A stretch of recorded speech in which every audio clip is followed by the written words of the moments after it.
Por isso, e porque nós temos uma experiência com esse brutal aumento do desemprego, que eu gostaria de dizer para vocês que também nós não vamos adotar uma posição de achar que nós atingimos o máximo, que fizemos tudo e que agora está tudo bom. Não, nós temos que construir isso a cada dia. Todos nós juntos.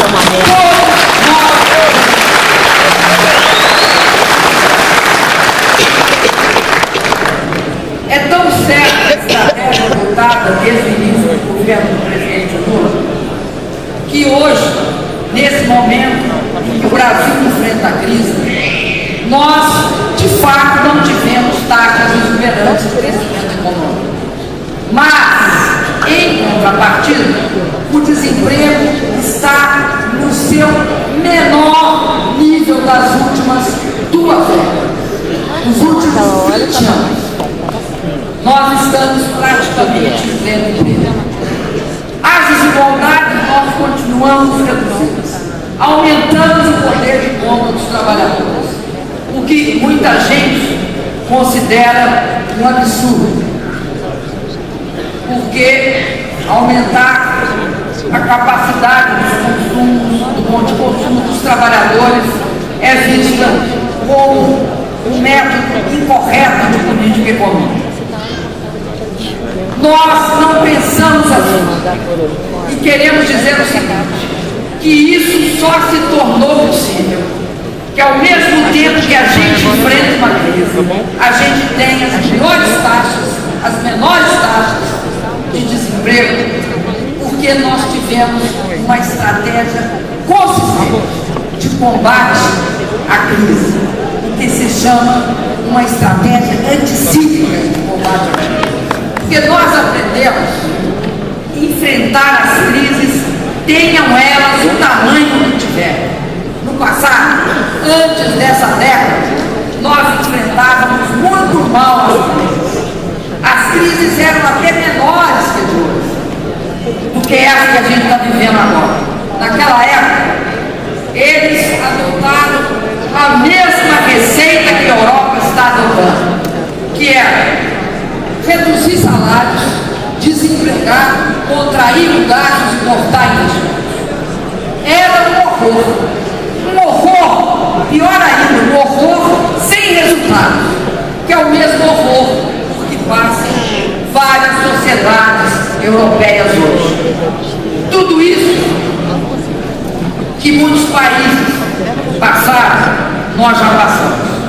E eu quero dizer para vocês, nós não vamos passar por isso mais. Não vi ele. Porque nós sabemos com a cara mais enxuta. Isso não leva a nada, leva à destruição e à paralisia de uma sociedade.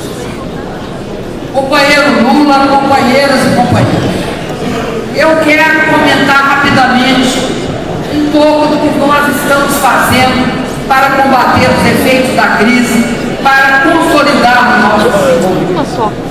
Em primeiro lugar, nós adotamos uma política de redução dos patamares de juros e de ampliação do crédito. Mesmo com todas as dificuldades, nosso governo está removendo um importantíssimo obstáculo histórico para o crescimento sustentável do Brasil nos próximos anos. Em segundo lugar, o governo brasileiro implementou uma consistente política de redução da carga tributária. Houve desoneração de impostos previdenciários e sociais incidentes sobre a folha de pagamento, porque no Brasil, quanto mais empregava-se, mais punia-se quem empregava mais.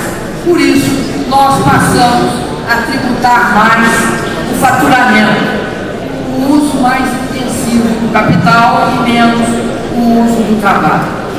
Além disso, reduzimos o IPI em vários setores estratégicos da indústria brasileira, como o setor automobilístico e a linha branca. Nós também fizemos um grande esforço para formalizar pequenos empreendedores autônomos, transformando eles esses pequenos empreendedores e microempresas. Utilizamos o Super Simples para melhorar a situação das micro e das pequenas empresas. E nós sabemos que isso pode não ser a reforma tributária tão falada, mas é um passo, sobretudo, importante à frente para dinamizar a atividade econômica. Em terceiro lugar, nós adotamos um programa de redução do custo da energia, mediante a revisão negociada de contratos de concessão de hidrelétrica, de linha de transmissão, que ou estavam vencidos ou iam vencer a curto prazo. Essa redução beneficiou famílias e beneficiou empresas, aumentando a renda das famílias e incentivando o investimento das empresas. Em quarto lugar, o governo brasileiro vem promovendo importantes reformas destinadas a melhorar a logística e a infraestrutura do país. Foi feito agora há pouco um novo marco regulatório para os portos, para que os portos brasileiros sejam capazes, sem formar aquelas filas absurdas, de exportar a produção do país.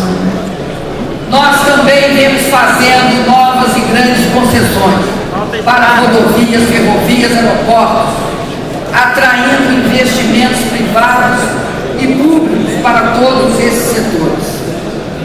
No campo dos investimentos, cabe ser ressaltado ainda o programa Minha Casa Minha Vida, que pela primeira vez no Brasil, a partir do seu lançamento no governo do presidente Lula, expandido no meu governo, enfrenta a questão da habitação popular por uma camada de brasileiros que não tinha acesso à casa própria.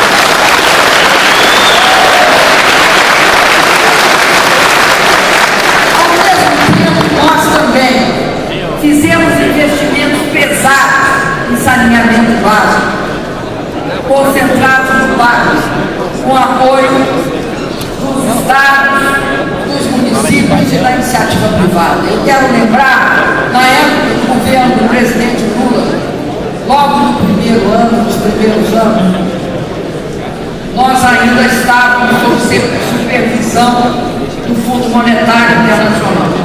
E entraram na minha sala e disseram assim: olha, nós temos uma vitória hoje. O Fundo Monetário deixou a gente investir ao todo no Brasil 500 milhões de reais em saneamento. 500 milhões de reais em saneamento era a quantidade autorizada. Logo depois, nós pagamos no governo do presidente Lula o Fundo Monetário Internacional. Logo depois, nós fizemos o primeiro pacto e colocamos lá uma prioridade, saneamento. Hoje, nós investimos, o governo federal investe 500 milhões num município, numa cidade, em uma de suas obras. Nós estamos investindo em saneamento algo em torno de 40 bilhões de reais. É algo que mostra um indicador de como o Brasil mudou, porque vocês vão concordar comigo que tratar esgoto e garantir água é pré-condição do país ser uma nação desenvolvida. Eu queria dizer também que merecem destaque os investimentos na área do petróleo e do gás, feitos sob um marco regulatório diferente para esses que serão megacampos de petróleo. Por isso, meus companheiros e minhas companheiras, tudo o que nós estamos fazendo é com o objetivo garantir melhor condição para a população brasileira, melhor qualidade de vida e garantir investimentos produtivos ao país. Nós agimos para melhorar a vida da população, para um ambiente favorável ao investimento. Nós vamos continuar nesse caminho e vamos continuar a estimular o investimento. Quem aderir a essa parceria vai ganhar, porque a dimensão dos novos investimentos do Brasil já é extraordinária. Segundo a Associação Brasileira de Tecnologia para Equipamentos e Manutenção, hoje no Brasil nós temos 12.600 obras em andamento ou agendadas até 2016. E das 50 maiores obras no mundo, 14 estão no Brasil. E tem gente ainda que diz que o Brasil está paralisado. Por último e não menos importante, eu quero destacar que o Brasil vem ampliando como nunca suas políticas sociais. E eu volto a elas daqui a pouco. Só queria dizer para vocês